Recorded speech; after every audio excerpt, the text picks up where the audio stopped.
ভয়? কিসের ভয়? কোন সন্তান যদি তার বাবাকে নিজের চোখের সামনে আগুনে পুড়ে মরতে দেখে তাহলে তার কি অবস্থা হতে পারে তুমি ভাবতে পারো? মেসোমশাই আগুনে পুড়ে মারা গেছে? না, পুড়িয়ে মারা হয়েছিল। ডালিকে নিয়ে খুব গর্ব ছিল না, এবারই যোগ্য বউ। সেই ডালিরও অবস্থা আমি খারাপ করে দিয়েছি। মোদ্দা কথা কি বলো তো ঋতুজা, এই খেলায় ফাইনালি আমি জিতেছি, কারণ আমি সর্বে সর্বা। কিন্তু দিদি, ডালি যদি আবার ফিরে আসে? না না, আর্যর জন্যই বললাম। মানে আর্য সেদিনকে একই কথা এতবার করে বলছিল না। শোনো ঋতুজা, দাদাকে না আমি নিজে হাতে শেষ করেছি, তাই দাদাকে রাস্তায় খুঁজে পাওয়ার কোনো প্রশ্ন হয়ে উঠছে না। আর রইল বাকি ডালি। ডালি যে বেঁচে আছে না, সেটা আমি জানি ঋতুজা।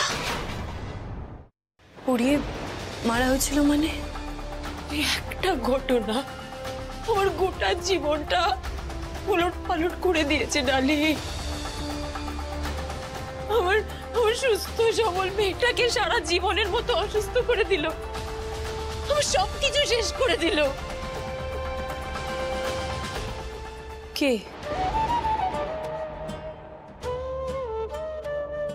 আমার সবচেয়ে কাছের বন্ধু, বা বলতে পারো আমার সব থেকে বড় শত্রু। আমার মা বলতো, দুঃখ ভাগ করে নিলে দুঃখ কমে যায়।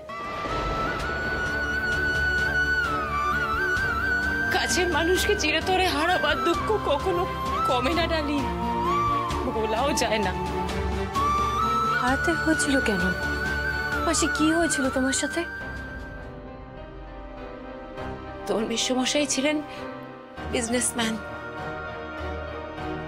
কলকাতায় আমাদের একটা কেমিক্যাল ফ্যাক্টরি ছিল, জানো?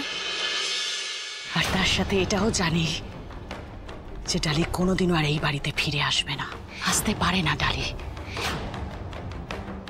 কিন্তু দিদি, তুমি তো আগে বলতে যে ডালি যখন খুশি যা ইচ্ছা করতে পারে। ঠিকই বলতাম আমি, কারণ তখন অব্দি ডালি আমার আসল রূপটা তো দেখেনি, কিন্তু এখন তো দেখেছে। আর শুধু ডালি কেন, ডালির মতো আরো একজনের জীবন আমি অনেক আগে ঠিক এই একইভাবে কেড়ে নিয়েছিলাম, জানো। অ্যাকচুয়ালি তার জীবনটাকে আমি শেষ করে দিয়েছিলাম। তারই চোখের সামনে তারই স্বামীকে আমি নিজে হাতে মেরে ফেলেছিলাম। সেও আমাকে এরকম কত কথা বলেছিল যে আমার সে নাকি আমার শেষ দেখে ছাড়বে, আমাকে শেষ করে দেবে। দেখো